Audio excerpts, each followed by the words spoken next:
حضرت بلال رضی اللہ عنہ اسلام قبول کیا تو ان کو بے انتہا ستایا گیا، ان پر ظلم و ستم کیے گئے، ان کے گلے میں رسی باندھ کر مکے کے اوباش لڑکوں کے حوالے کر دیا گیا کہ تم بلال کو مکے کی وادیوں میں گھماؤ، اس کا ٹھٹا اڑاؤ، اس کا مذاق اڑاؤ، اس کو گالیاں دو، یعنی اس کے نفس کو بھی ذلیل کرو اور اس کو جسمانی تکلیفیں بھی دو۔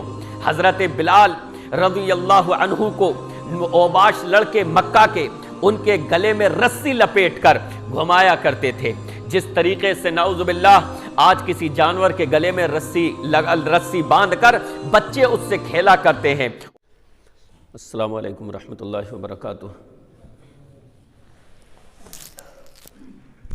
ان الحمد للہ نحمده ونستعینه ونستغفره ونؤمن به ونتوکل علیہ ونعوذ باللہ من شرور انفسنا ومن سیئات اعمالنا من يهده الله فلا مضل له ومن يضلله فلا هادي له واشهد ان لا اله الا الله واشهد ان محمدا عبده ورسوله اما بعد فاعوذ باللہ من الشیطان الرجیم بسم اللہ الرحمن الرحیم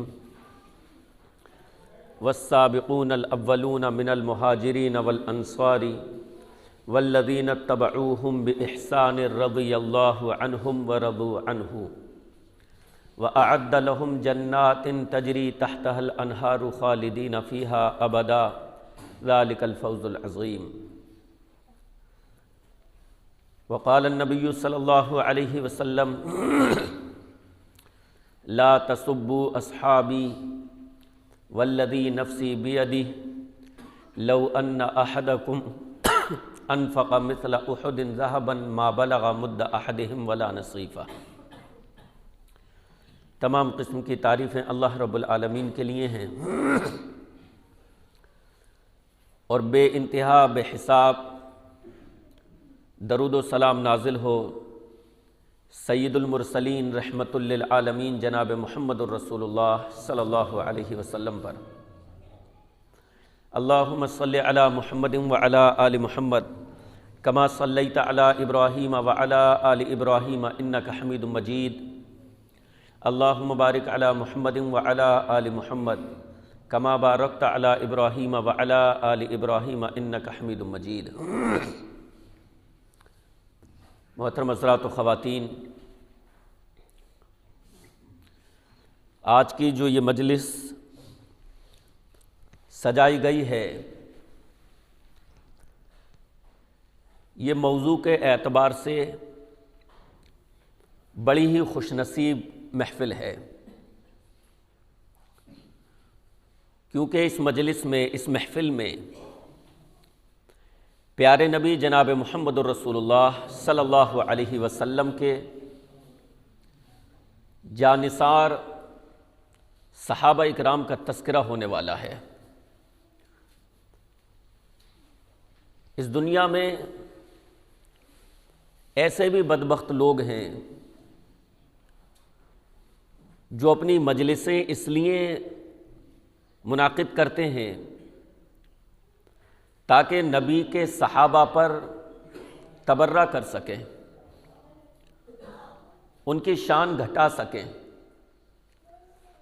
ان کے تعلق سے لوگوں کو شکوک و شبہات میں مبتلا کر سکیں، ان کے تعلق سے لوگوں کے دلوں میں میل پیدا کر سکیں۔ لیکن یہ محفل صحابہ اکرام سے محبت کرنے والوں کی محفل ہے، یہ محفل صحابہ اکرام کو چاہنے والوں کی محبت ہے، چاہنے والوں کی محفل ہے، اور اس طرح کے عناوین پر بولنا، تقریریں کرنا اور آپ لوگوں کا سننا یہ اس بات کی دلیل ہے کہ ہم الحمدللہ صحابہ اکرام سے محبت رکھتے ہیں۔ آئیے میں آپ کے سامنے صحابہ اکرام کی قربانیوں کے تعلق سے کچھ گفتگو کروں گا تاکہ ہم یہ جان سکیں، ہمارا نوجوان یہ سمجھ سکے کہ صحابہ دین کے کس قدر وفادار تھے اور انہوں نے اسلام کی خاطر کیا قربانیاں دی ہیں، کس قدر قربانیاں دی ہیں، تاکہ صحابہ اکرام کی محبت و عظمت ہمارے دلوں میں راسخ ہو سکے، بیٹھ سکے۔ ہمارے دلوں میں صحابہ کی عقیدت و محبت تو پہلے سے ہی ہے، لیکن اس طرح کے موضوعات کو سن کر سنا کر ان کی عقیدت و محبت میں اور اضافہ ہو سکے اور ہمارے دل و دماغ میں وہ اس طریقے سے بیٹھ جائے، راسخ ہو جائے کہ باطل نظریات کی ہوا سے اس محبت پر آنچ نہ آئے۔ کوئی انجینئر، کوئی غلط نظریات کا حامل صحابہ اکرام کے تعلق سے ہماری محبتوں میں کسی قسم کی کمی نہ کر سکے اور صحابہ کے تعلق سے ہماری عقیدتوں کے محل کو ٹھیس نہ پہنچا سکے۔ ہمارے دلوں میں صحابہ اکرام کی محبت، ہمارے بچوں کے، ہمارے نوجوانوں کے دلوں میں اس قدر بیٹھ جائے، اس قدر راسخ ہو جائے کہ کوئی کتنے بھی اچھے بھیس میں آئے اور وہ کسی ایک صحابی کے تعلق سے بھی اگر ہمارے دل میں شک و شبہ پیدا کرنا چاہے تو وہ اپنی اس کوشش میں، اپنی اس سعی میں وہ ناکام ہو جائے۔ اس قدر ہمارے دلوں میں صحابہ اکرام کی عقیدت و محبت ہونی چاہیے۔ یہ کب ہوگی؟ یہ تب ہوگی جب ہم صحابہ اکرام کے مقام کو پہچانیں گے کہ انہوں نے اسلام کی خاطر کیا قربانیاں پیش کی ہیں۔ آئیے سب سے پہلے یہ جان لیں کہ صحابہ کسے کہا جاتا ہے، صحابی کسے کہا جاتا ہے۔ صحابی کے ویسے تو معنی ہوتے ہیں ساتھی، لیکن یہ اصطلاح اور یہ لفظ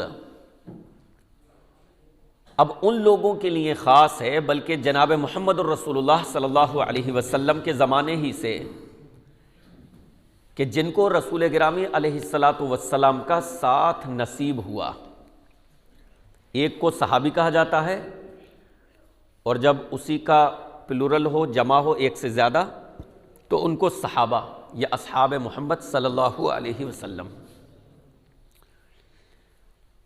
یہ وہ خوش نصیب لوگ ہیں جنہوں نے رسول گرامی علیہ الصلاۃ والسلام کا زمانہ پایا۔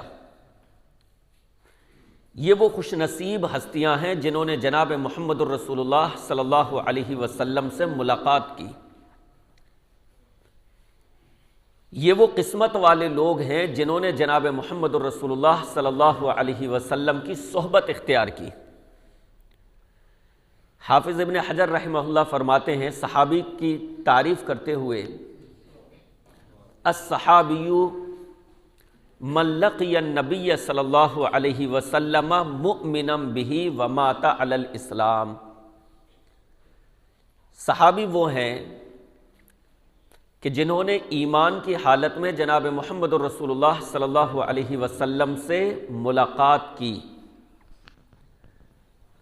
اور اسلام ہی پر ان کی وفات ہوئی، وہ صحابی ہیں۔ ایمان کی حالت میں ملاقات کی اور پھر اسلام ہی پر ان کی وفات بھی ہوئی۔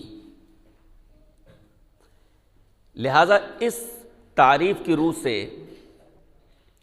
ہر وہ شخص صحابی ہے جنہوں نے رسول گرامی علیہ الصلاۃ والسلام سے ایمان کی حالت میں ملاقات کر لی اور پھر ایمان ہی پر ان کی وفات بھی ہوئی،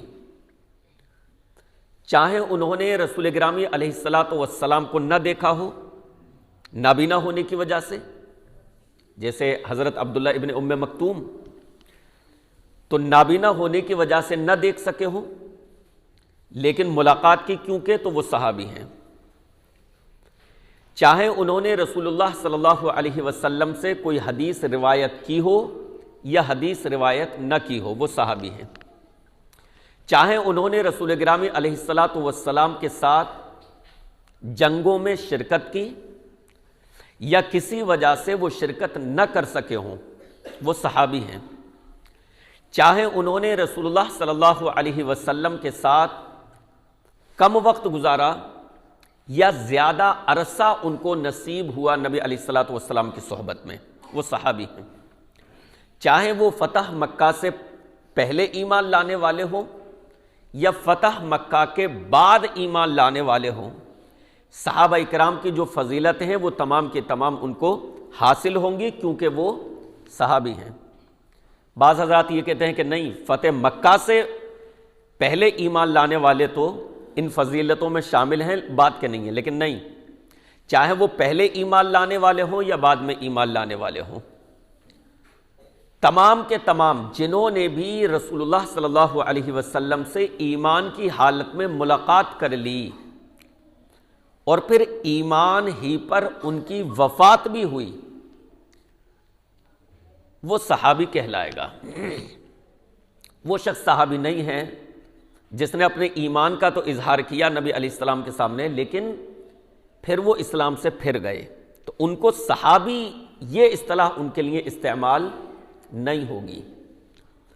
جن کے دلوں میں نفاق چھپا ہوا تھا، کفر چھپا ہوا تھا، اور وہ لوگوں کے سامنے اپنے آپ کو مسلمان ظاہر کر رہے تھے، ان کے لیے بھی یہ اصطلاح استعمال نہیں ہوگی۔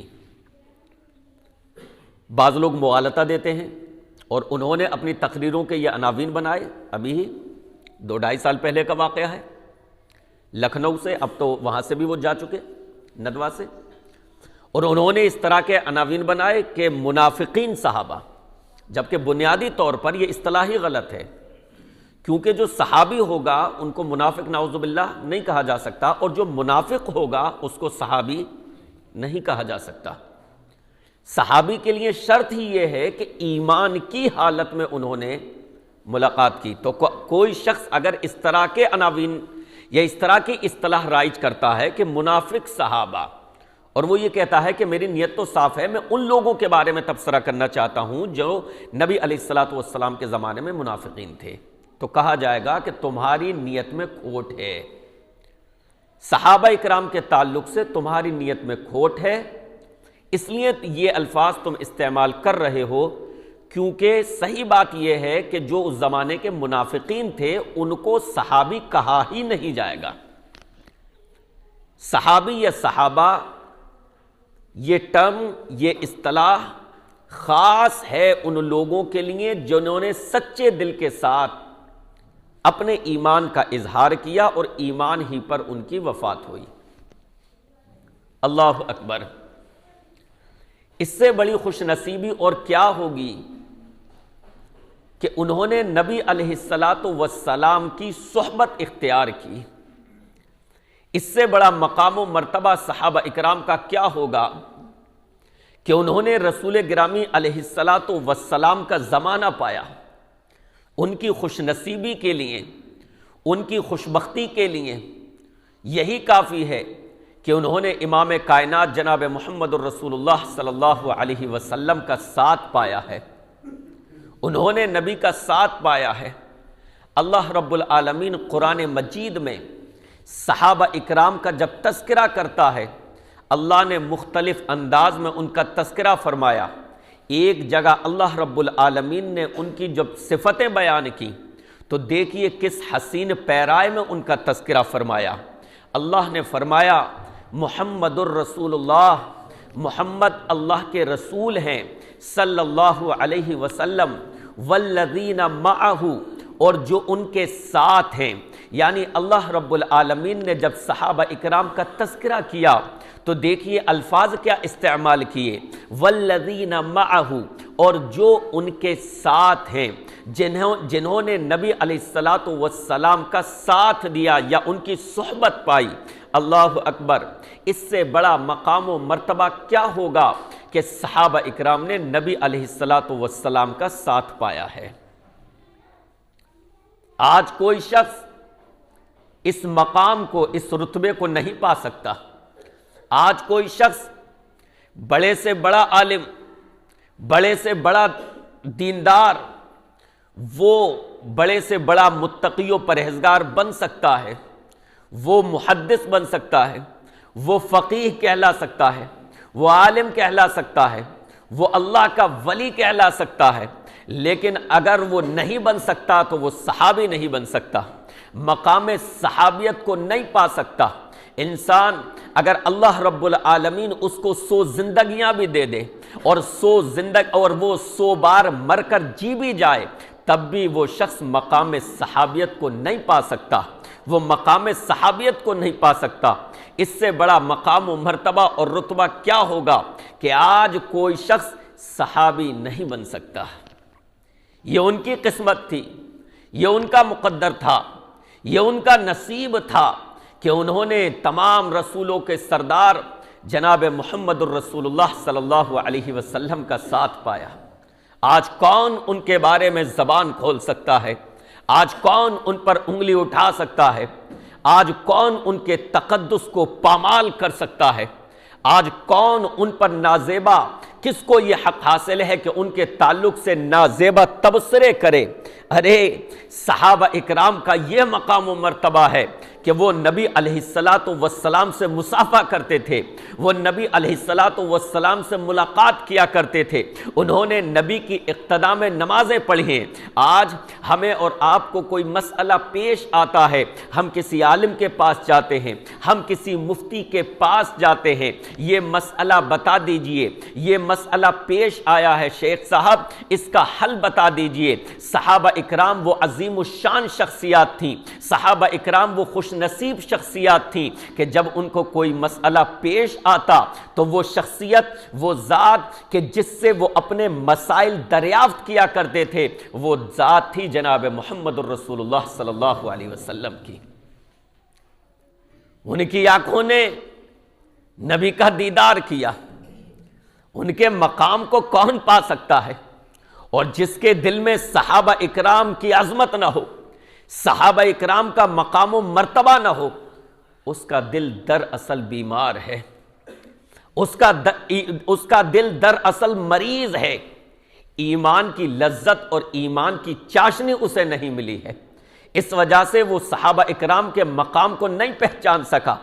صحابہ وہ جنہوں نے نبی سے ہاتھ ملایا، جنہوں نے نبی سے لمس کیا، صحابہ وہ جنہوں نے نبی کا دیدار کیا، صحابہ وہ جنہوں نے نبی سے ملاقات کی، صحابہ وہ جنہوں نے نبی کی اقتداء میں نمازیں پڑھی، نبی علیہ السلام کے پیچھے نمازیں پڑھی، صحابہ وہ جنہوں نے نبی کے ساتھ ہجرت کی، صحابہ وہ جنہوں نے نبی کے ساتھ جنگوں میں شرکت کی، صحابہ وہ جنہوں نے نبی علیہ السلام کی زبانی اپنی تعریفیں اور اپنی عظمتیں، اپنی رفعتیں سنی، صحابہ وہ کہ جن کو خوشخبریاں جنت کی جناب محمد الرسول اللہ صلی اللہ علیہ وسلم نے دی۔ کیسے یہ صحابہ اکرام کے بارے میں نازیبا کلمات کہہ دیتے ہیں؟ کیسے یہ صحابہ اکرام کے تقدس کو پامال کرنے کی کوشش کر لیتے ہیں؟ ان کے دل صحابہ کی عقیدت و محبت سے معمور نہیں ہیں، یہ صحابہ اکرام کے مقام و مرتبے کو پہچانتے نہیں ہیں کہ انہوں نے کیا رفعتیں پائی ہیں، انہوں نے کیا مقام و مرتبہ پایا ہے۔ صحابہ کہ اگر ان سے کوئی غلطی ہو جاتی، اگر ان سے کوئی خطا سرزد ہو جاتی تو اللہ رب العالمین نے ان کی اس غلطی کو، ان کی اس لغزش کو معاف فرما دیا ہے۔ یہ خوش خبری بھی وہ جناب محمد الرسول اللہ کی زبان رسالت سے سنا کرتے تھے۔ اگر ان سے کوئی غلطی ہو گئی اور انہوں نے توبہ کی تو ان کو یہ خوشخبری کہ تمہاری توبہ قبول ہو گئی، یہ خوشخبری سنانے والی ذات جناب محمد الرسول اللہ کی تھی صلی اللہ علیہ وسلم۔ ان کے بارے میں یہ گواہی دینے والے کہ بلال تمہارے جوتوں کی آہٹ میں نے دنیا میں سنی ہے، عمر میں نے جنت میں تمہارا محل دیکھا ہے۔ اس طرح کی خوشخبریاں، اس طرح کے جملے یہ جناب محمد الرسول اللہ صلی اللہ علیہ وسلم نے سنائے۔ ان کے مرتبے کو، ان کے مقام کو کون پہنچ سکتا ہے اور کس میں یہ جرت ہو سکتی ہے کہ وہ صحابہ اکرام کے تعلق سے نازیبا الفاظ کا استعمال کرے؟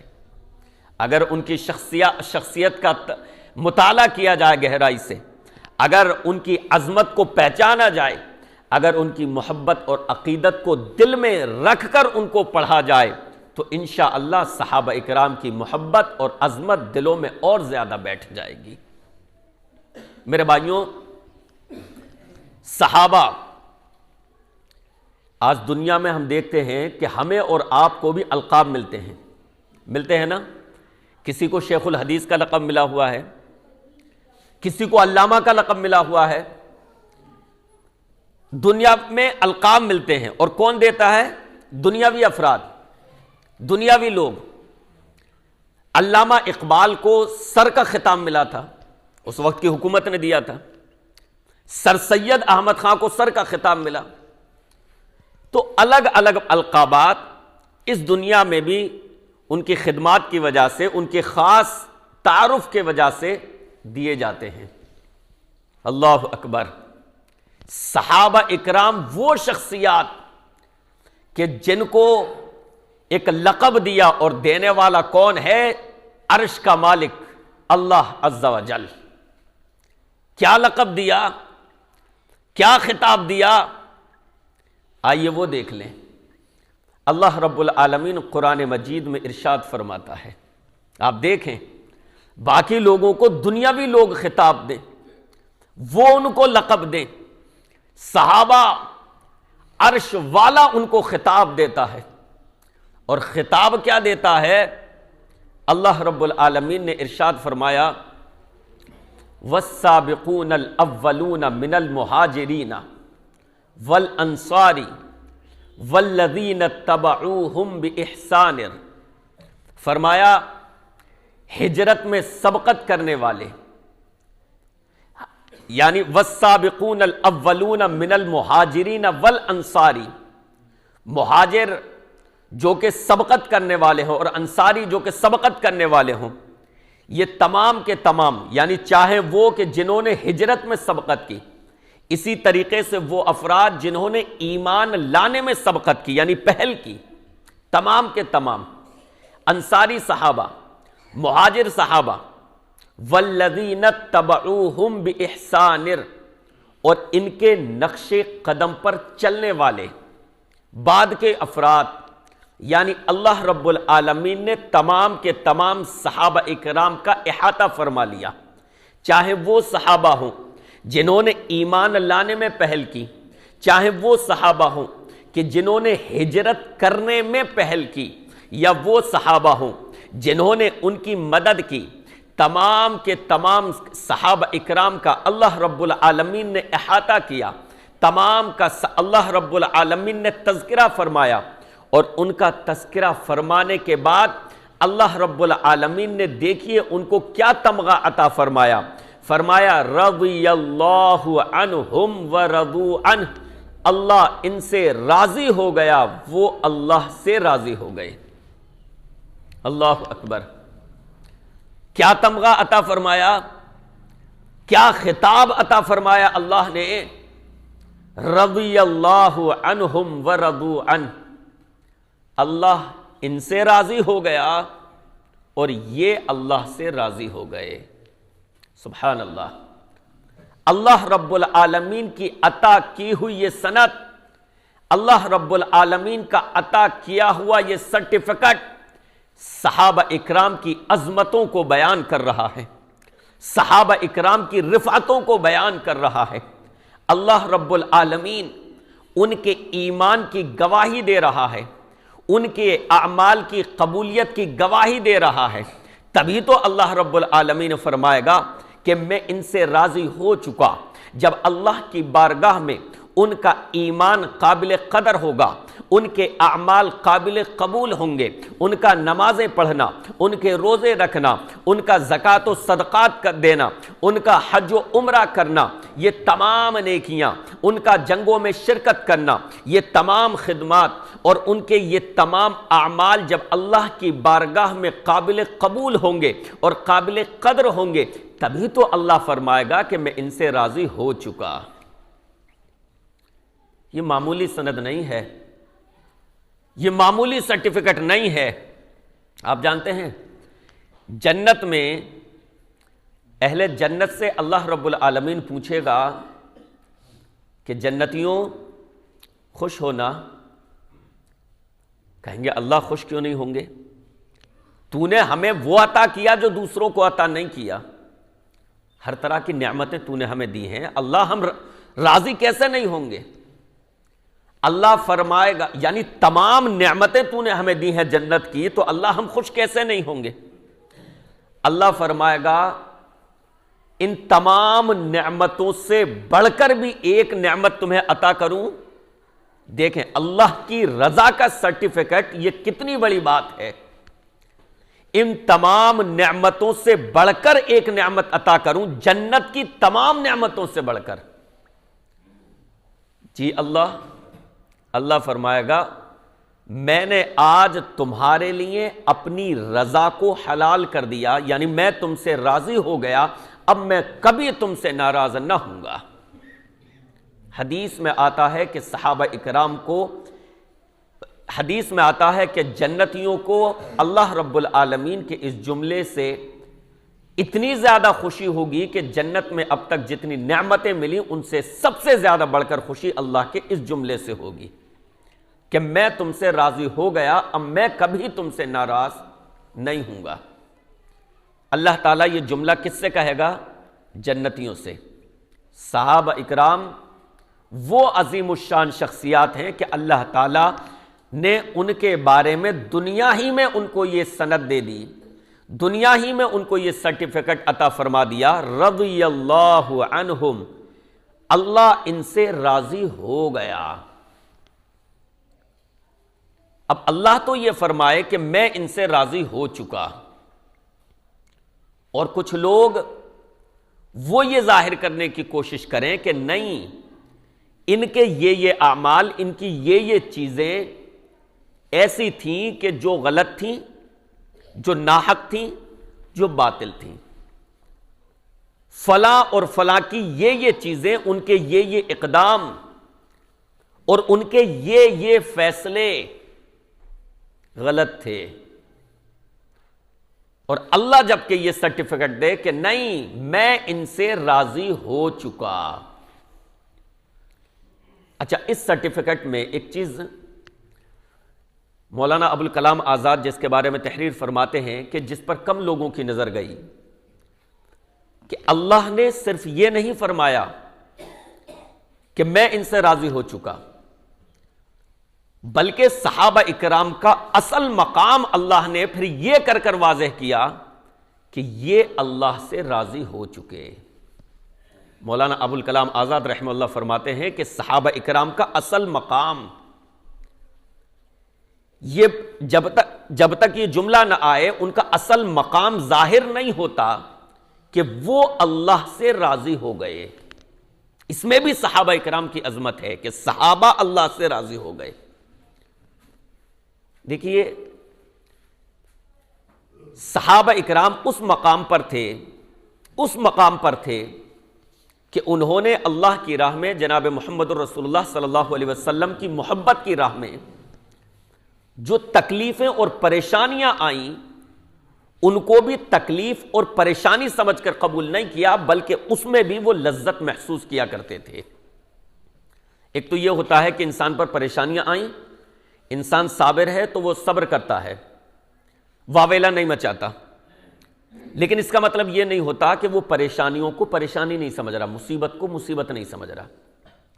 ایک یہ ہوتا ہے کہ وہ صبر کر رہا ہے لیکن مصیبتوں کو مصیبت سمجھ کر، اور ایک اس سے آگے کا مرتبہ ہے، اس سے آگے کا مقام ہے کہ محبوب کی راہ میں جو مصیبتیں اور پریشانیاں آ رہی ہیں ان کو خندہ پیشانی کے ساتھ نہ صرف قبول کرنا بلکہ ان پریشانی اور مصیبتوں میں بھی لذت محسوس کرنا۔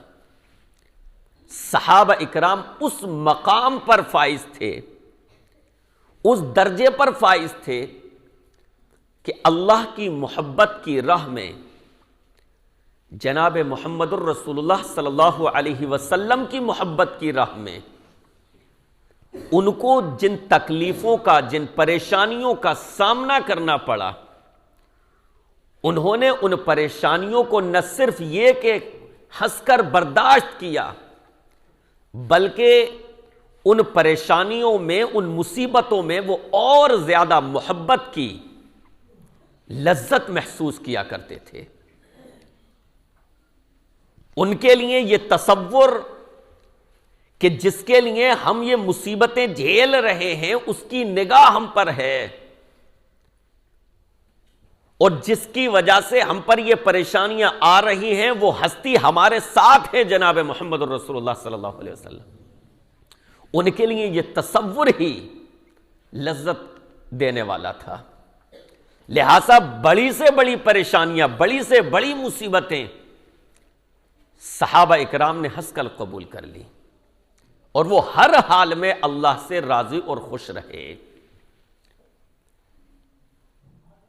گھر چھوڑنا ہے، وطن چھوڑنا ہے، ہجرت کرنی ہے، اللہ سے راضی۔ یہ لیجئے، یہ اتنے مسلمان آپ کے پاس آ گئے، ان کی تمہیں مدد کرنی ہے، وہ اللہ سے راضی۔ جنگ میں شرکت کرنی ہے، جنگ کے ارادے سے نہیں نکلے تھے لیکن اب جنگ میں شرکت کرنی ہے، وہ اللہ سے راضی۔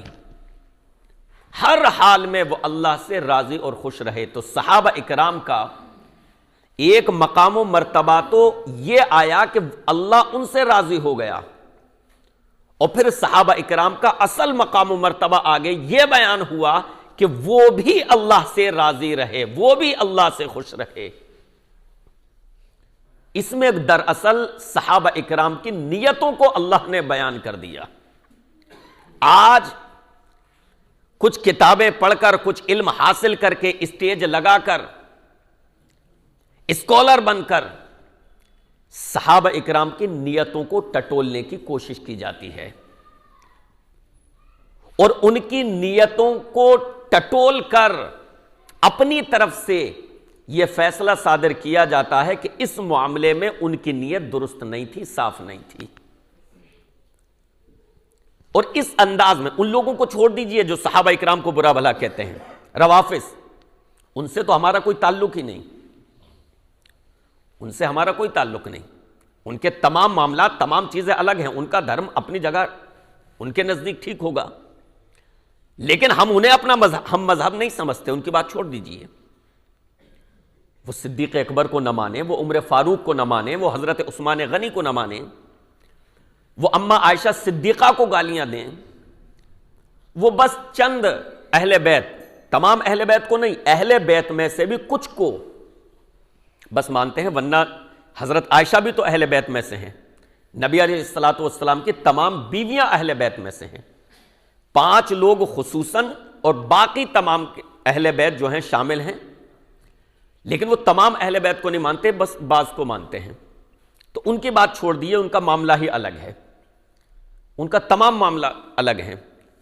حدیث کی کتابوں کو وہ نہیں مانتے، ان کی چیزیں الگ ہیں، بخاری، مسلم، ابو داؤد، ترمذی، نسائی، ابن ماجہ۔ بھئی ہم مسلمانوں میں بھی فرقے ہیں، گروہ ہیں، لیکن بنیادی چیزوں پر سب متفق ہیں۔ اختلاف ہو سکتا ہے عقائد کا بھی اور فروعات میں بھی، لیکن کوئی یہ نہیں کہے گا کہ نہیں بخاری شریف کو میں نہیں مانتا، یہ حدیث کی کتاب ہی نہیں ہے، مسلم کو میں نہیں مانتا، یہ حدیث کی کتاب ہی نہیں ہے، ترمذی کو میں نہیں مانتا، یہ نہیں کہے گا، چاہے وہ اس پر عمل نہ کرے، لیکن بنیادی چیزوں پر سب متفق ہیں کہ ہاں ہمارے پاس قرآن ہے اور یہ حدیث کی کتابیں ہیں۔ صحابہ اکرام کی عظمت پر تمام کے تمام متفق ہیں، لیکن یہ لوگ نہیں مانتے، روافض۔ تو ان کی بات چھوڑ دیجئے، وہ تو بالکل الگ ہیں، میں ان کی بات کر رہا ہوں جو باقاعدہ اہل سنت کے لبادے میں، اہل سنت میں شامل ہوئے، اور پھر انہوں نے ہمارے نوجوانوں کو اپنی طرف مائل کیا شرک و بدعات کے خلاف بول کر۔ ہمارا نوجوان مائل ہو گیا کہ یار انجینئر مرزا صاحب، واہ، شرک کے خلاف دیکھو کتنا اچھا بولتے ہیں، بدعت کے خلاف دیکھو کتنا اچھا بولتے ہیں۔ ہمارے نوجوان کی ایک کمزوری یہ ہے کہ کوئی بھی شخص شرک کے خلاف بول دے، ہمارا نوجوان اس پر فدا ہو جاتا ہے، بدعات کے خلاف بول دے، ہمارا نوجوان اس کے ساتھ ہو جاتا ہے، رفع دین کی تائید کر دے، ہمارا نوجوان اس کے ساتھ ہو جاتا ہے۔ جبکہ جو بھی شخص شرک کے خلاف بول رہا ہے، بدعت کے خلاف بول رہا ہے، رفع دین کی تائید کر رہا ہے، آمین بالجہر کی تائید کر رہا ہے، ضروری نہیں کہ وہ سلفی منہج پر ہو۔ ہمارے نوجوانوں کو چوکنا رہنے کی ضرورت ہے، ہوشیار رہنے کی ضرورت ہے کہ ان باتوں میں تو وہ موافقت کر رہا ہے، لیکن باقی چیزیں اس کی منہج کے مطابق ہیں یا نہیں، قرآن و حدیث کے مطابق ہیں یا نہیں، سلفی نظریات سے میل کھاتی ہیں یا نہیں۔ تو وہ اہل سنت کے لبادے میں آ کر پہلے شرک کے خلاف بولا، بدعت کے خلاف بولا، لوگوں کو اپنا گرویدہ بنایا کہ دیکھو کتنا اچھا بولتے ہیں شرک کے خلاف، بدعات کے خلاف، اور پھر ایسی وادی میں داخل ہوا، ایسی پرخطر وادی میں داخل ہوا کہ وہاں پر اس کا ایمان اور عقیدہ، نظریہ سب کچھ لہو لہان ہو گئے۔ پھر اس نے چیپٹر کھولا، باب کھولا صحابہ اکرام کے تعلق سے، اور یہ باور کروایا، یہ کہا کہ دیکھو یہ باتیں اب تک تمہیں کسی مولوی نے نہیں بتائیں، یہ باتیں تمہارے سامنے کسی نے بیان نہیں کی، لہذا میں بیان کر رہا ہوں۔ فلاں فلاں جنگ ہوئی تھی، ان کے درمیان ہوئی تھی، اس میں فلاں کی نیت غلط تھی، فلاں نے فلاں کو اپنے بعد اپنا جانشی بنایا، اس کی نیت درست نہیں تھی، اور صحابہ اکرام کے تعلق سے مسلسل اس طرح کی گفتگو کی ہلکے ڈوز میں۔ ایک ہوتا ہے نا موت کسی کو ہوتا ہے ایک ساتھ دینا، ایک ہوتا ہے ہلکا ڈوز زہر کا، ہلکا ڈوز دینا، ہلکے ہلکے،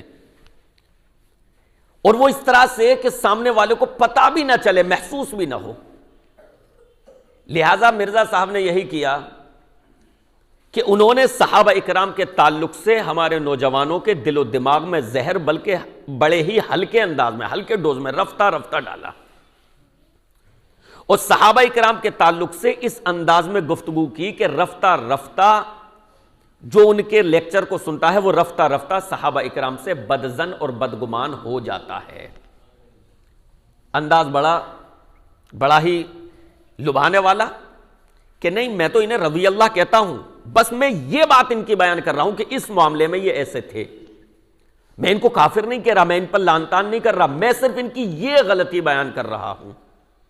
انداز ایسا کہ سامنے والے کو شبہ بھی نہ ہو کہ کس طریقے سے ہماری عقیدتوں اور محبتوں کو زخمی کیا جا رہا ہے، کس طریقے سے ہمیں صحابہ اکرام کے تعلق سے بدگمان کیا جا رہا ہے۔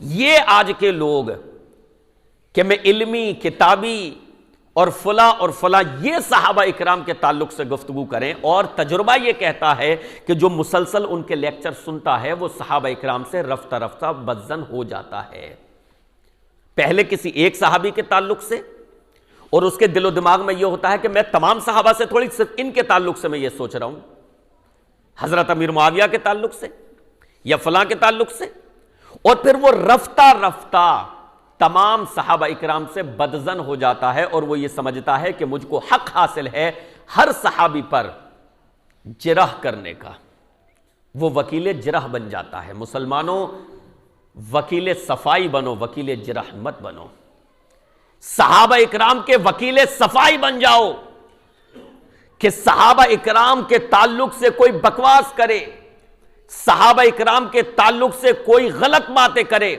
تو صحابہ اکرام کا دفاع کرو، صحابہ اکرام کی عظمت بیان کرو، صحابہ اکرام کی عقیدت کو اس کے سامنے بیان کرو، وکیل جرح نہ بنو، صحابہ اکرام پر جرح کرنے والے نہ بنو، بلکہ صحابہ اکرام کا دفاع کرنے والے بن جاؤ، اس میں خوش نصیبی ہے تمہاری۔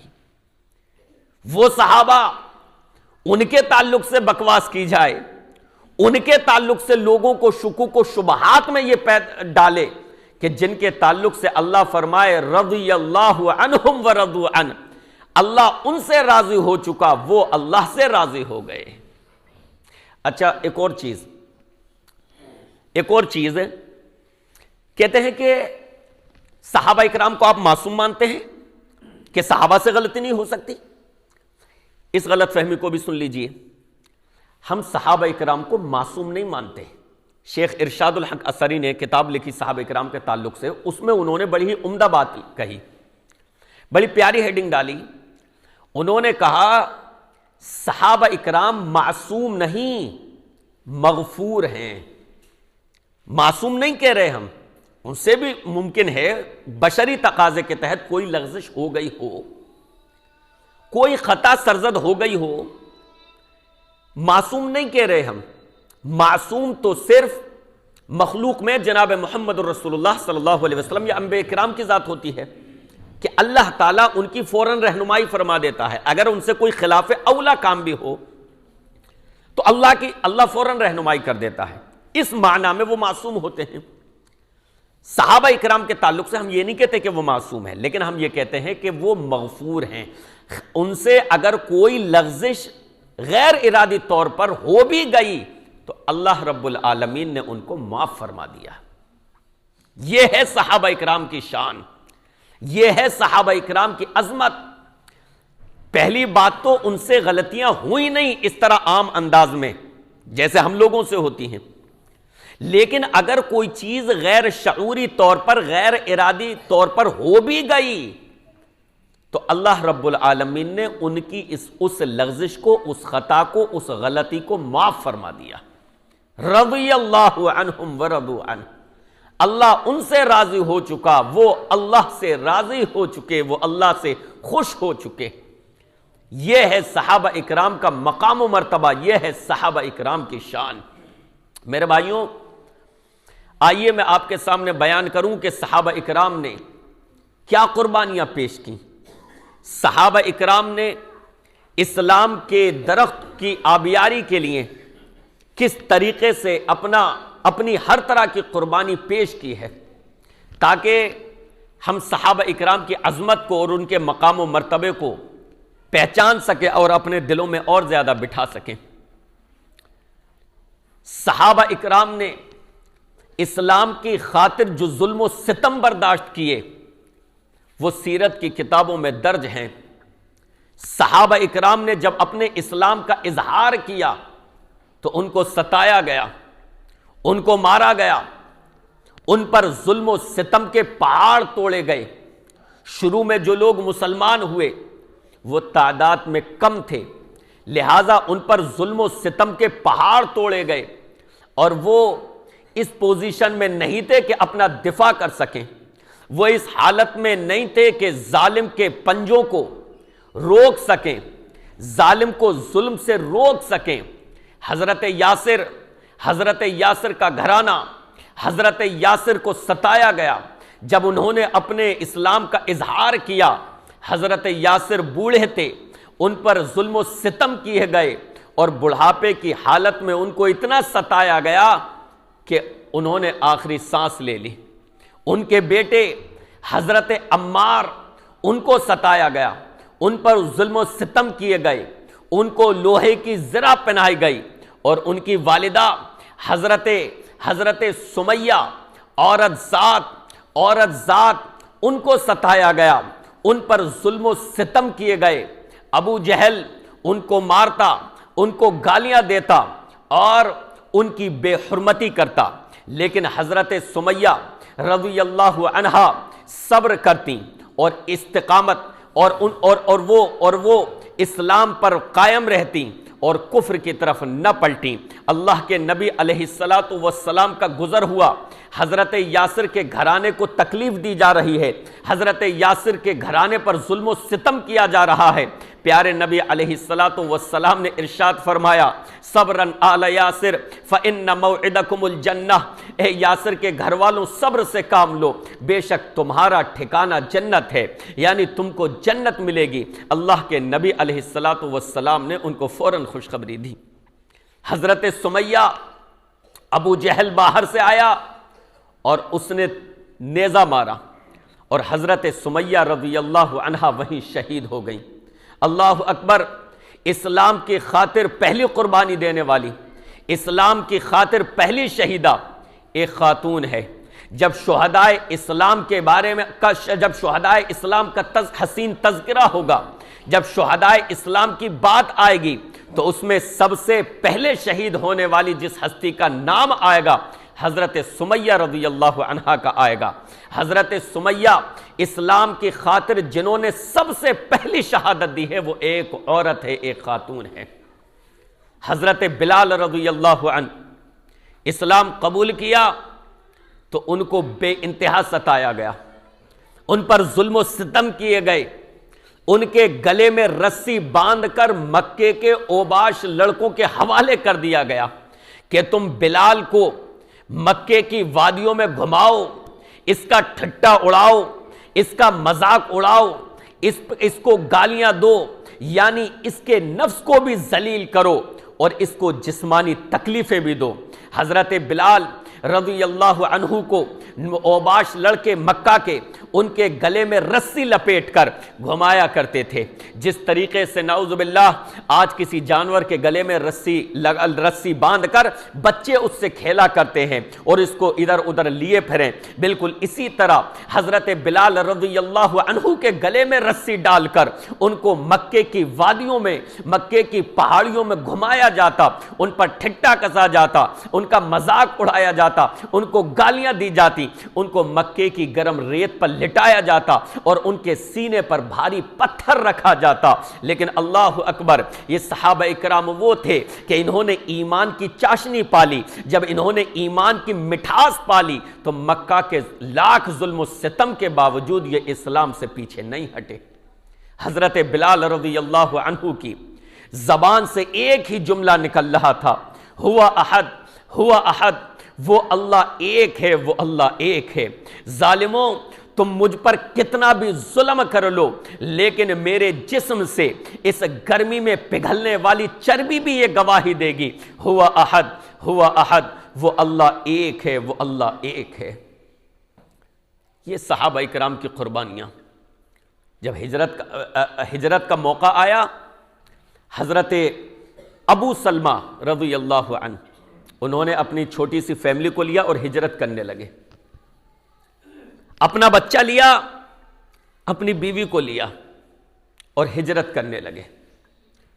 ان کے سسرالیہ آئے اور کہا، ابو سلمہ تم جا رہے ہو ہجرت کر کر، جا سکتے ہو، لیکن ہم اپنی بیٹی کو تمہارے ساتھ نہیں جانے دیں گے، یہ ہماری بیٹی ہے، اس کو ہم اپنے ساتھ لے کر جائیں گے۔ انہوں نے ام سلمہ کا ہاتھ پکڑا اور اپنے ساتھ لے کر جانے لگے، یعنی ام سلمہ کے گھر والے۔ ادھر حضرت ابو سلمہ کے گھر والوں کو پتا چلا، وہ آئے، کہا اچھا تم اپنی بیٹی کو اپنے ساتھ لے جا رہے ہو، لیکن اس کی گود میں جو یہ بچہ ہے یہ ہمارے بیٹے کی نشانی ہے، یہ ہمارے بیٹے کی نشانی ہے، یعنی اپنے پوتے کو ہم تمہارے ساتھ نہیں جانے دیں گے، یہ اسے دو، اسے ہم لے کر جائیں گے۔ چھوٹا سا گھرانہ تین طرف بٹ گیا۔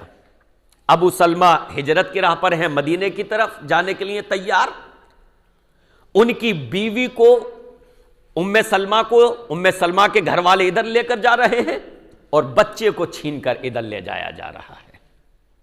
اندازہ لگاؤ کیا کیفیات تھیں، کن حالات کا انہوں نے سامنا کیا تھا، کن حالات میں انہوں نے اسلام کا ساتھ دیا تھا۔ وہ حالات ہمارے مقدر میں نہیں آئے، وہ ان حالات کا سامنا ہمیں نہیں کرنا پڑا، ہمیں بڑی آسانی سے اسلام مل گیا، ہم نے مسلم گھرانے میں آنکھیں کھولی، ہمیں بڑی آسانی سے اسلام مل گیا۔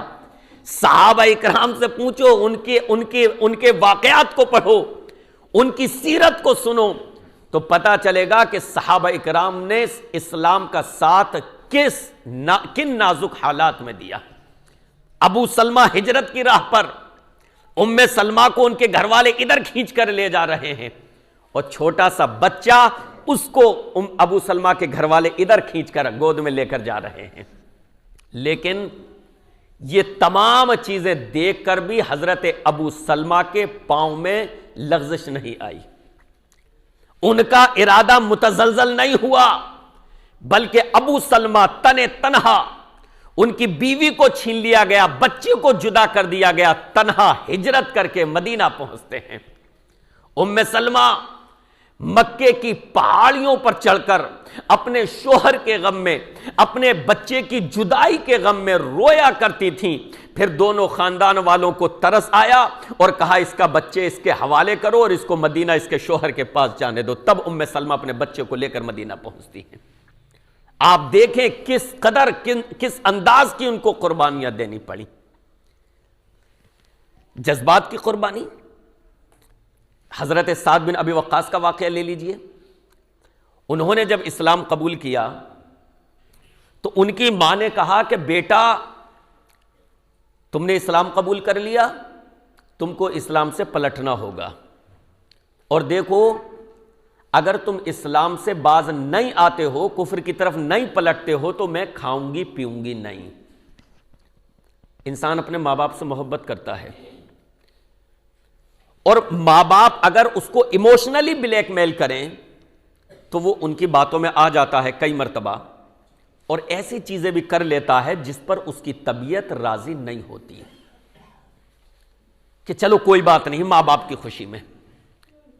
ماں نے اسی انداز میں بیٹا یا تو اسلام کا انکار کر دو ورنہ میرا مرا ہوا منہ دیکھو گے. فیصلہ تمہارے پاس ہے، چوائس تمہارے پاس ہے، کس چیز کا انتخاب کرنا ہے، ماں کا یا اسلام کا. میں اس وقت تک نہیں کھاؤں گی پیوں گی جب تک کہ تم اسلام سے پھر نہیں جاتے. حضرت سعد بن ابی وقاص نے پہلے بڑی محبت سے لاڈ سے ماں کو سمجھایا، امی جان کھا لیجئے، امی جان میں اسلام سے نہیں پھروں گا، آپ کھا لیں، آپ کھائیں پیئیں. کہا نہیں بیٹا میں نہیں کھاؤں گی پیوں گی، تمہیں اسلام سے پھرنا ہوگا. آپ دیکھیں کس نازک موڑ پہ صحابہ اکرام کھڑے تھے، انہوں نے کن حالات میں قربانیاں پیش کی ہیں. آج صحابہ اکرام کے تعلق سے تبصرہ کرنا آسان ہے. اللہ کی قسم صحابہ اکرام کے جن واقعات کو، جن اختلافات کو، جن چیزوں کو لے کر یہ صحابہ اکرام کے تعلق سے لوگوں کو شکوک و شبہات میں مبتلا کرتے ہیں، اللہ کی قسم اگر یہ صحابہ کے ان معاملات کو، ان اختلافات کو بھی خوش نیتی کے ساتھ پڑھتے، دل میں خلوص لے کر پڑھتے، تو اس میں بھی انہیں صحابہ اکرام کی عظمت نظر آتی، اس میں بھی صحابہ اکرام کا خلوص نظر آتا کہ صحابہ کا آپس میں کوئی ذاتی معاملہ نہیں تھا. اگر کسی کا کہیں کوئی اختلاف ہوا بھی تو وہ اسلام کی بنیاد پر تھا، قرآن و حدیث کی بنیاد پر تھا، حق کی بنیاد پر تھا کہ وہ اپنے نزدیک اسی کو صحیح اور درست سمجھ رہا تھا. تم نے صحابہ کے معاملات کو عقیدت و محبت سے پڑھا ہی نہیں، اور اپنے ساتھ لقب لگایا علمی اور بے علمی، کتابی اور فلاں اور فلاں. اگر صحابہ اکرام کے ان واقعات کو بھی، ان معاملات کو بھی اگر تم عقیدت کے ساتھ بیان کرتے تو انشاءاللہ صحابہ اکرام کی عظمت ہی نکھر کر سامنے آتی، صحابہ اکرام کی شان ہی نکھر کر سامنے آتی. صحابہ نے کن حالات میں ساتھ دیا. کہا بیٹا دیکھ لو تمہیں کیا کرنا ہے، میں تو کھاؤں گی پیوں گی نہیں، یا پھر تم اسلام کا انکار کر دو.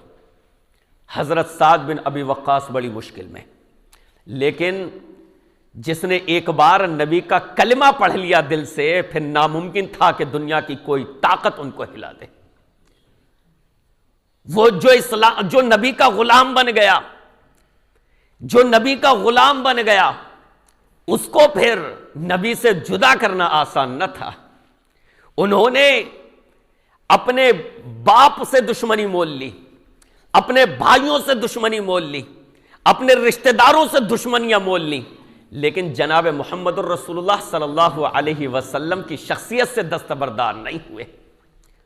جو نبی کا ایک بار غلام بن گیا، جس نے نبی کے رخ انور کا دیدار کر لیا، جو نبی کی بات سن کر اپنے کانوں سے ایمان لایا ہو، وہ کیسے ان طاقتوں کے سامنے، ان چیزوں کے سامنے کیسے اس کا ایمان متزلزل ہو جاتا.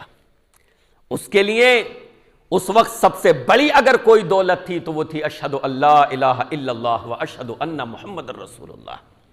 حضرت سعد بن ابی وقاص نے جب دیکھا کہ ماں کھاتی پیتی نہیں ہے اور یہ کہتی ہے کہ بیٹا میری جان نکل جائے گی، میں نہیں کھاؤں گی پیوں گی، تم اسلام سے پھر جاؤ، تو حضرت سعد بن ابی وقاص نے پوری پختگی کے ساتھ اپنی آواز میں پوری طاقت لا کر کہ کسی قسم کی ماں کو کمزوری محسوس نہ ہو، یہ محسوس نہ ہو کہ میں ان کی محبت میں کمزور ہوا ہوں، اپنی آواز میں طاقت لا کر حضرت سعد بن ابی وقاص نے کہا امی جان تمہارے پاس ایک جان ہے نا، جس کے بارے میں تم یہ کہتی ہو کہ اگر میں اسلام سے نہ پھروں تو تمہاری جان نکل جائے گی، تم کھاؤ گی پیو گی نا۔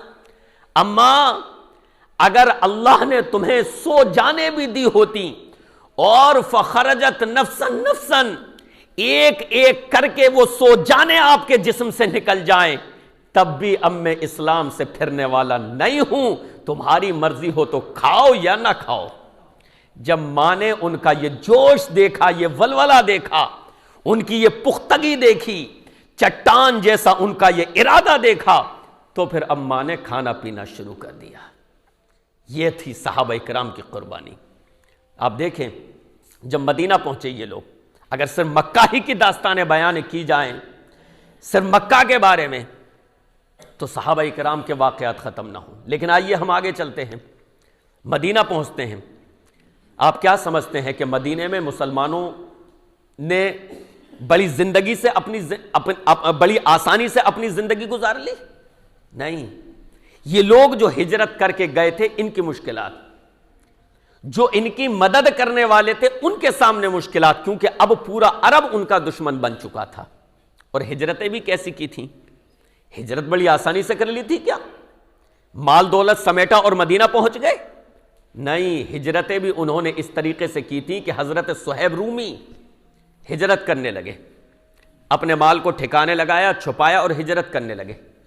تو مکہ والے آئے، صہیب اتیتنا صعلوکا، صہیب تم جب ہمارے درمیان آئے تھے تو اس حال میں آئے تھے کہ تم مفلس تھے، تمہارے پاس مال نہیں تھا، تم نے ہمارے درمیان رہ کر کاروبار کیا، ہمارے درمیان رہ کر تم نے مال کمایا، اور اب تم یہ سمجھتے ہو کہ اس مال کو لے کر تم مدینہ چلے جاؤ گے تو ہم تمہیں نہیں جانے دیں گے۔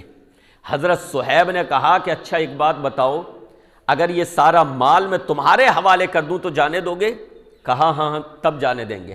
حضرت صہیب نے جتنا مال ان کے پاس تھا وہ ان کو دیا، جو چھپایا تھا وہ ان کے حوالے کیا، اور خالی ہاتھ مدینہ پہنچے۔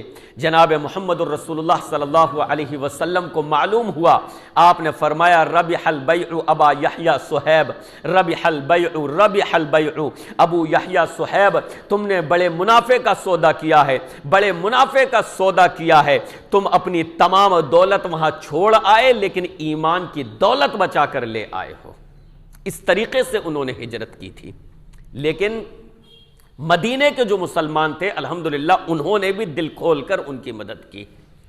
مالی قربانیاں صحابہ اکرام نے اسلام کے لیے نچھاور کر دی۔ انہوں نے اپنے مال کو اسلام کی خاطر وقف کر دیا۔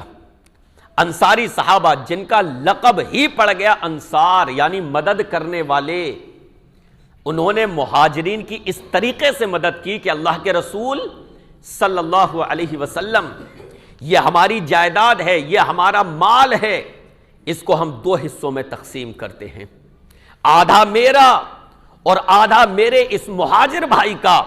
اللہ کے رسول ہمارا مال 2 حصوں میں، آدھا میرا اور آدھا میرے اس مہاجر بھائی کا۔ اس انداز میں انہوں نے اپنے بھائیوں کی مدد کی، اس انداز میں انہوں نے اسلام کی خاطر قربانیاں پیش کی۔ جنگوں کے معاملات کو لے لیجئے، صحابہ اکرام نے رسول گرامی علیہ السلام کے ساتھ جو جنگیں لڑی ہیں اور جو اپنی شجاعت اور بہادری اور جان نثاری کی مثالیں پیش کی ہیں، اللہ کی قسم قیامت تک ایسی مثالیں نہیں مل سکتی۔ جنگیں بہت ہوئیں، فداکار بہت، جانثار بہت ہوئے ہوں گے، لیکن ایسے جانثار دنیا نے نہیں دیکھے ہوں گے جو جانثار جناب محمد الرسول اللہ صلی اللہ علیہ وسلم کو نصیب ہوئے۔ پہلی جنگ بدر، اللہ کے نبی علیہ السلام نے مشورہ فرمایا، کیا چاہتے ہو؟ ہم مدینہ سے نکلے تھے کسی اور ارادے سے، لیکن اب جنگ ہمارے سامنے ہے، ہمیں جنگ کرنی چاہیے یا نہیں؟ حضرت ابوبکر صدیق نے اپنے ارادے کا اظہار اور رضامندی کا اظہار فرمایا، حضرت عمر نے اپنی رضامندی کا اظہار فرمایا، نبی علیہ السلام نے برکت کی دعا دی، لیکن ابھی آپ پھر سے بار بار مشورہ فرما رہے تھے۔ انصاری صحابہ سمجھ گئے کہ شاید آپ کا رخ انور ہماری طرف ہے۔ حضرت سعد اٹھے، اے اللہ کے نبی علیہ السلام، اس ذات کی قسم جس نے آپ کو حق کے ساتھ بھیجا ہے، ہم آپ کے ساتھ جنگ کرنے کے لیے تیار ہیں، اور اے اللہ کے رسول آپ ہمیں جس وادی میں لے کر جا کر جنگ کرنا چاہیں ہم اس وادی میں جا کر جنگ کرنے کے لیے تیار ہیں، اور اے اللہ کے رسول اگر آپ ہمیں یہ حکم دیں کہ ہم سمندروں میں چھلانگ لگا دیں تو ہم میں سے کوئی ایک بھی ایسا نہیں بچے گا جو سمندر میں چھلانگ نہ لگائے، آپ کا حکم ہوگا تو ہم سب کے سب سمندر میں چھلانگ لگا دیں گے۔ ایسی فداکاری، ایسی جانثاری کہ انہوں نے اپنی جان کو ہتھیلی پر رکھ کر نبی علیہ السلام کا ساتھ دیا۔ نبی علیہ السلام پر جنگ کی حالت میں اگر دشمن نے حملہ کیا تو صحابہ اکرام نے اپنے نبی کا اس طریقے سے بچاؤ کیا کہ نبی علیہ السلام کے سامنے آ گئے اور ڈھال بن گئے نبی علیہ السلام کی۔ نحری دون نحرک، اے اللہ کے رسول صلی اللہ علیہ وسلم، سامنے دشمن کا اگر کوئی تیر آتا ہے تو وہ ہمارے سینے پر لگے گا، آپ کے سینے پر ہم نہیں لگنے دیں گے۔ ایسی ایسی مثالیں کہ ایک شخص کے ہاتھ میں کھجوریں ہیں۔ اے اللہ کے رسول صلی اللہ علیہ وسلم آپ مجھے بتائیے اگر میں شہید ہو جاؤں تو کہاں جاؤں گا؟ فرمایا جنت میں جاؤ گے۔ تو وہ جو کھجوریں کھا رہے تو ان کو پھینک دیا اور کہا کہ اگر میں ان کھجوروں کو کھانے میں لگا تب تک تو مجھے بہت دیر ہو جائے گی، اور پھر اتنی بہادری سے لڑے کہ اپنی جان کو قربان کر دیا۔ ایسی ایسی مثالیں کہ اللہ کے نبی علیہ السلام جنگ کا غبار چھٹنے کے بعد دریافت کرتے ہیں فلاں صحابی کہاں ہیں، وہ نظر نہیں آ رہے، نہ زندوں میں ملے ہیں، اور اب تک شہداء کی جو لاشیں آئی ہیں ان میں بھی وہ نہیں مل رہے ہیں۔ اللہ کے نبی علیہ السلام کہتے ہیں فلاں کو تلاش کیا جائے۔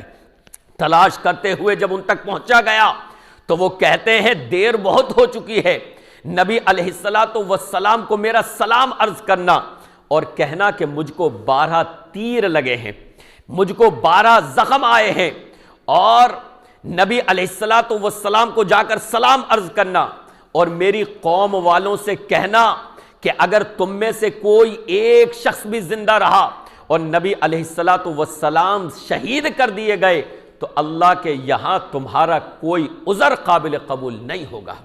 اللہ اکبر، خود زخمی ہیں، آخری وقت ہے، لیکن آقائے نامدار جناب محمد الرسول اللہ صلی اللہ علیہ وسلم کی فکر ہے کہ میرے قبیلے والوں ایک ایک کر کے نبی پر جان کو قربان کر دو، اپنی جان کو نثار کر دو، اور اگر تم میں سے ایک بھی شخص زندہ رہتا ہے اور نبی پر آنچ آ جاتی ہے تو اللہ کی بارگاہ میں تمہارا کوئی عذر قابل قبول نہیں ہوگا، اللہ تمہارا حساب لے گا کہ تمہاری موجودگی میں نبی پر آنچ کیسے آ گئی۔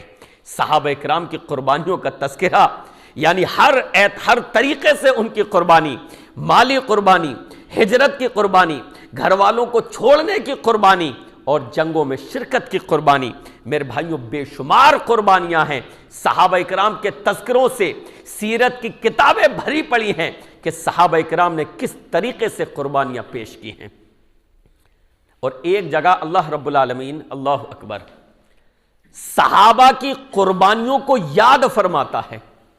لَقَدْ تَابَ اللَّهُ عَلَى النَّبِيِّ وَالْمُهَاجِرِينَ وَالْأَنصَارِ الَّذِينَ اتَّبَعُوهُ فِي سَاعَةِ الْعُسْرَةِ، اللہ فرماتا ہے کہ اللہ نے توجہ فرمائی نبی کی طرف اور ان صحابہ کی طرف کہ جنہوں نے تنگی کی حالت میں نبی کا ساتھ دیا۔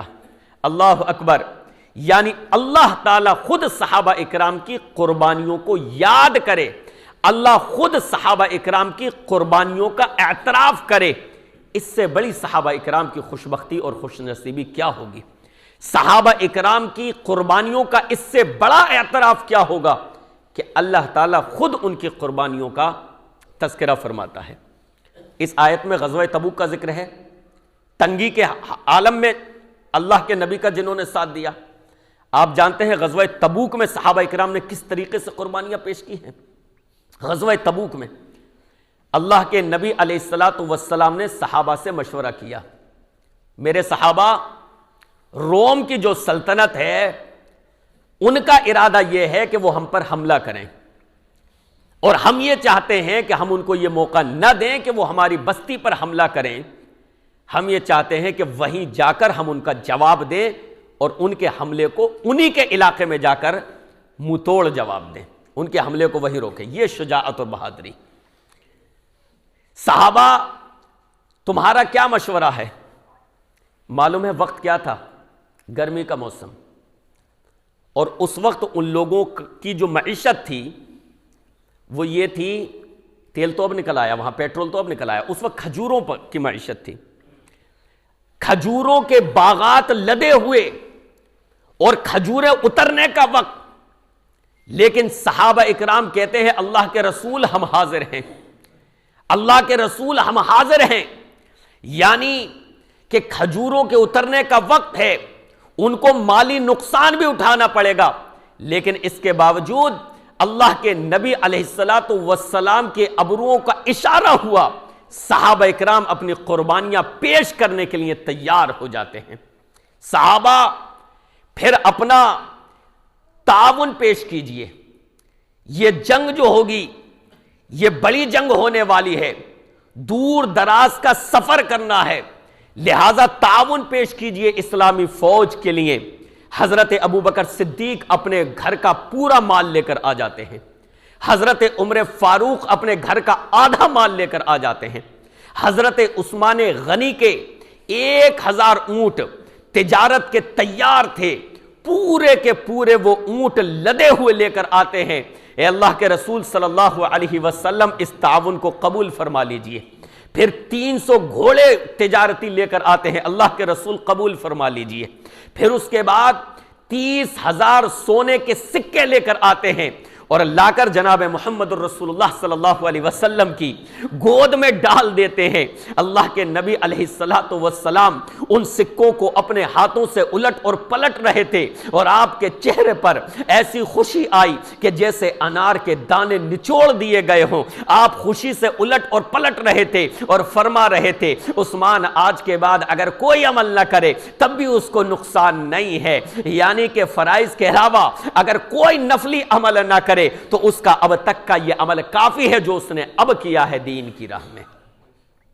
یہ تو مالدار صحابہ تھے جن کے پاس کچھ نہیں تھا، کوئی ایک مٹھی جو لاتا، کوئی ایک مٹھی کھجور لاتا اور اللہ کے نبی علیہ السلام کی خدمت میں پیش کر دیتا۔ منافقین کھڑے ہوئے ہنس رہے تھے، یہ روم کی سلطنت کو فتح کرنے چلے ہیں اور ایک مٹھی جو لے کر آئے ہیں، ذرا سی کھجوریں لے کر آئے ہیں۔ پیارے نبی علیہ السلام نے دیکھا منافقین صحابہ اکرام پر ہنس رہے ہیں، ان کی دل آزاری کرنا چاہتے ہیں۔ میرے بھائیوں، منافقین کا یہ پرانا شیوہ رہا ہے، منافقین کا یہ پرانا طریقہ رہا ہے۔ یہ اس زمانے میں بھی صحابہ اکرام کی عظمت کو داغدار کرنا چاہتے تھے، یہ اس زمانے میں بھی صحابہ کے دلوں کو دکھانا چاہتے تھے، اور یہ آج بھی صحابہ اکرام کے تعلق سے بکواس کر کے ان کی عظمتوں کی چادر کو کھینچنا چاہتے ہیں اور صحابہ اکرام سے محبت کرنے والوں کے دلوں کو دکھانا چاہتے ہیں۔ نبی علیہ السلام نے دیکھا منافقین کھڑے ہوئے ہنس رہے ہیں، نبی علیہ السلام نے فرمایا خبردار جو کوئی ہنسا، خبردار جو کسی نے مذاق اڑایا، یاد رکھو اگر تم میں سے کوئی شخص احد پہاڑ کے برابر بھی سونا خرچ کر دے اور میرے کسی صحابی نے ایک مٹھی، ایک مد اگر یا آدھا مد اگر جو خرچ کیا ہوگا، اس کی برابری اور اس کا مقابلہ اس کا وہ احد پہاڑ کے برابر خرچ کیا ہوا سونا نہیں کر سکتا۔ ایک مٹھی بھی اگر میرے کسی صحابی نے خرچ کیا ہوگا۔ غزوہ تبوک کے لیے سفر شروع ہوتا ہے، گرمی کا عالم ہے، حضرت عمر فاروق رضی اللہ عنہ سے پوچھا گیا، اندازہ لگائیں صحابہ اکرام نے کیسی قربانیاں پیش کی۔ پوچھا گیا تو حضرت عمر فاروق رضی اللہ عنہ فرماتے ہیں سخت گرمی کا عالم تھا اور حالت یہ تھی کہ پیاس کی وجہ سے، شدت پیاس سے ایسا لگتا تھا جیسے ہماری گردنیں کٹ کر الگ گر پڑیں گی۔ کھانے پینے کی قلت، پانی کی قلت، پیچھے پانی پینے کے لیے اتنا ساتھ نہیں ہے۔ تعاون بہت ہوا لیکن مسلمانوں کا لشکر بڑا تھا، تقریباً 30,000 کا لشکر، اس لیے تمام کو وہ چیزیں میسر نہ آ سکیں اور جلدی ہی توشہ جو ہے ختم ہونے لگا۔ حالت یہ تھی، عالم یہ تھا کہ پیدل چلنے کی وجہ سے صحابہ اکرام کے قدم لہو لہان ہو جاتے تھے۔ عالم یہ تھا پیاس کی وجہ سے بعض صحابہ اکرام نے اونٹ کی مینگنیوں کو نچوڑنا شروع کر دیا کہ اس میں سے جو عرق نکلے اپنے دل کو پختہ کر کے اسی کو پی لے کہ کسی طرح سے ہمارا حلق تر ہو جائے۔ عالم یہ تھا صحابہ اکرام نے درخت کے پتے چبائے جس کی وجہ سے ان کے ہونٹوں پر ورم آنے لگا۔ آج افسوس ہوتا ہے صحابہ اکرام کے تعلق سے یہ آج کے لڑکے، یہ آج کے چھوکرے تبصرے کریں، ان کی عظمتوں کو داغدار کریں۔ صحابہ اکرام وہ ہیں جنہوں نے غزوہ تبوک میں درخت کے پتے چبائے اور درخت کے پتے چبا کر نبی علیہ السلام کا ساتھ دیا۔ آج یہ کہا جاتا ہے حضرت امیر معاویہ کے تعلق سے، میرے بھائیوں کوئی ایک صحابی بھی جس نے نبی علیہ السلام کا لمحہ بھر ساتھ پایا، کوئی اس کی برابری نہیں کر سکتا۔ ایک لمحہ نبی کے ساتھ اگر کسی نے گزارا تو پوری زندگی کی عبادت پر اس کا وہ ایک لمحہ بھاری ہے۔ ابن ماجہ کی حدیث، حضرت عبداللہ ابن عمر رضی اللہ عنہما فرماتے ہیں لا تسبوا اصحاب رسول اللہ صلی اللہ علیہ وسلم فلا مقام احدہم ساعتا یعنی مع رسول اللہ صلی اللہ علیہ وسلم خیر من عمل احدکم عمرہ۔ کہا کہ تم نبی علیہ السلام کے صحابیوں کو برا بھلا مت کہو، ان کو گالیاں مت دینا، اور یاد رکھو ان میں سے کسی صحابی نے اگر ایک گھڑی بھی نبی کے ساتھ گزاری ہے تو تمہاری پوری زندگی کے عمل سے وہ بہتر ہے۔ ایک گھڑی بھی۔ آج کہتے ہیں کہ حضرت معاویہ ہی کو تو کہہ رہے ہیں کوئی مسئلہ نہیں ہے، کیوں حضرت معاویہ کیا صحابی نہیں ہے؟ کیا وہ صحابی کی تعریف میں شامل نہیں ہے؟ کیا وہ کاتب وحی نہیں ہے؟ بعض لوگوں نے جب یہ شوشے چھوڑے کہ حضرت معاویہ کی کوئی اہمیت نہیں ہے حالانکہ وہ صحابی ہیں، جب انہوں نے حضرت امیر معاویہ کی شخصیت کو داغدار کرنا چاہا اور حضرت امیر معاویہ کے ذریعے باقی صحابہ اکرام کی عظمتوں کو داغدار کرنا چاہا تو ہمارے سلف نے حضرت معاویہ کی طرف سے دفاع کیا اور لوگوں کو یہ بتایا کہ دیکھو حضرت امیر معاویہ بھی فضیلت کے مالک ہیں، اہمیت کے مالک ہیں۔ بعض نے یہ کہا اس زمانے میں کہ حضرت عمر بن عبدالعزیز حضرت معاویہ سے افضل ہیں۔ حضرت عمر بن عبدالعزیز واقعی اہمیت کے حامل ہیں، اس میں کوئی شک نہیں ہے۔ ان کی خدمات ہیں، ان کا عدل و انصاف ہے، ان کی فتوحات ہیں، بڑی شخصیت کے مالک ہیں، لیکن وہ صحابی نہیں ہیں۔ اور جیسا کہ میں نے کہا کہ کوئی شخص صحابی کے مقام و مرتبے کو 100 مرتبہ مر کر اگر جی بھی جائے تو کسی صحابی کے مقام و مرتبے کو نہیں پا سکتا۔ عمر بن عبدالعزیز بڑی شخصیت ہیں لیکن حضرت امیر معاویہ کے مقام کو نہیں پا سکتے۔ تو عبداللہ ابن مبارک رحمہ اللہ جو کہ مشہور محدث ہیں اور بڑے فقہاء میں ان کا شمار ہوتا ہے، ان سے کسی نے پوچھا کہ کیا حضرت امیر معاویہ افضل ہیں یا حضرت عمر بن عبدالعزیز رحمہ اللہ؟ آپ دیکھیں آج حضرت معاویہ کے تعلق سے بھی انجینئر مرزا سب سے زیادہ بکواس ان کے تعلق سے کرتا ہے اور پھر ان کے سہارے باقی صحابہ کو بھی، اور حضرت معاویہ کو تو بڑے ہلکے میں لیتا ہے، جبکہ حضرت معاویہ کاتب وحی تھے۔ ان کو یہ خطاب حاصل ہے کہ وہ تمام اہل ایمان کے ماموں ہیں، تمام مسلمانوں کے ماموں کا ان کو لقب ملا ہے، یہ خطاب ان کو ملا ہے۔ تو پوچھا عبداللہ ابن مبارک سے کہ کیا عمر بن عبدالعزیز رحمہ اللہ افضل ہیں یا حضرت معاویہ رضی اللہ عنہ؟ تو حضرت عبداللہ ابن مبارک نے فرمایا، کہا واللہ ان الغبار الذي دخل في انف فرس معاویہ مع رسول اللہ صلی اللہ علیہ وسلم افضل من عمر بألف مرۃ۔ کہا قسم ہے اللہ کی، جو غبار حضرت معاویہ رضی اللہ عنہ کے گھوڑے کی ناک میں داخل ہوا جبکہ انہوں نے نبی علیہ السلام کے ساتھ جنگ میں شرکت کی تھی، اس وقت ان کے گھوڑے کی ناک میں جو غبار داخل ہوا وہ غبار بھی حضرت عمر بن عبدالعزیز سے افضل ہے، وہ غبار بھی حضرت عمر بن عبدالعزیز سے افضل ہے۔ کیوں؟ اس وجہ سے کہ عمر بن عبدالعزیز صحابی نہیں ہیں۔ کہا صلی معاویہ رضی اللہ عنہ خلف رسول اللہ صلی اللہ علیہ وسلم فقال رسول اللہ صلی اللہ علیہ وسلم سمع اللہ لمن حمدہ فقال معاویہ رضی اللہ عنہ ربنا لک الحمد فما بعد هذا الشرف الاعظم. کہا حضرت امیر معاویہ رضی اللہ عنہ تو وہ ہیں کہ جنہوں نے نبی علیہ السلام کے پیچھے نمازیں پڑھی ہیں.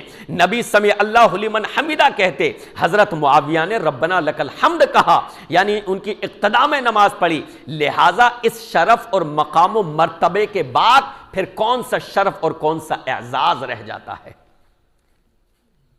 اس شرف اور مقام کے بعد پھر کون سا اعزاز رہ جاتا ہے؟ حضرت امام احمد بن حنبل رحمہ اللہ سے کسی نے پوچھا کہ عمر بن عبد العزیز رحمہ اللہ، جو کہ صحابی نہیں ہے، بڑی شخصیت ہیں، اس میں کوئی دو رائے نہیں، لیکن وہ افضل ہیں یا حضرت معاویہ رضی اللہ عنہ افضل ہیں؟ میں حضرت معاویہ کے تعلق سے خاص کر اس لیے بتا رہا ہوں کہ ان کے تعلق سے بالخصوص زیادہ بکواس کی جاتی ہے. کہا کہ عمر بن عبد العزیز رحمہ اللہ افضل ہیں، یہ حضرت معاویہ رضی اللہ عنہ زیادہ افضل ہیں. تو حضرت امام احمد بن حنبل رحمہ اللہ نے کیا جواب دیا؟ اللہ اکبر. کہا معاویہ افضل فلسنا نقیس باصحاب رسول اللہ صلی اللہ علیہ وسلم احدا. کہا حضرت معاویہ افضل ہیں رضی اللہ عنہ، اور ہم نبی علیہ السلام کے صحابہ جیسا کسی کو نہیں سمجھتے. کوئی بڑی سے بڑی شخصیت ہو، کوئی بڑے سے بڑا عالم ہو، عابد ہو، ورع و تقوی کا مالک ہو، لیکن وہ کسی صحابی کے مقام و مرتبے کو نہیں پا سکتا.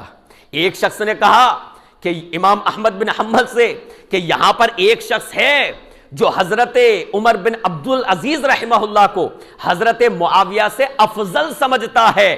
تو امام احمد بن حنبل رحمہ اللہ نے فرمایا لا تجالسہ ولا تواکلہ ولا تشاربہ واذا مرض فلا تعدہ. فرمایا ایسے نظریات، جس شخص کے ایسے نظریات ہوں کہ وہ صحابی پر غیر صحابی کو ترجیح دیتا ہے، حضرت معاویہ پر حضرت عمر بن عبد العزیز کو اہمیت اور ترجیح دیتا ہے، فرمایا ایسے شخص کے ساتھ تم اٹھنا بیٹھنا چھوڑ دو، اس کے ساتھ کھانا پینا چھوڑ دو، اور اگر وہ بیمار ہو جائے تو اس کی عیادت تک مت کرو. حضرت عمر بن عبد العزیز رحمہ اللہ کو اگر وہ حضرت معاویہ پر اہمیت دیتا ہے. معمولی شخصیت تھے حضرت معاویہ رضی اللہ عنہ.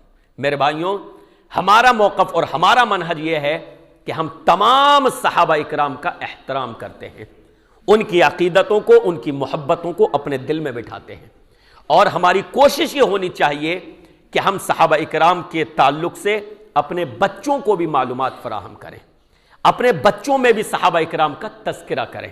امام مالک رحمہ اللہ فرماتے ہیں کان صالح السلف يعلمون اولادهم حب ابی بکر و عمر کما حب ابی بکر و عمر کما يعلمون القرآن اب السنہ. کہتے ہیں کہ سلف صالحین اپنی اولاد کو حضرت ابوبکر صدیق کی محبت اور حضرت عمر فاروق کی محبت سکھایا کرتے تھے.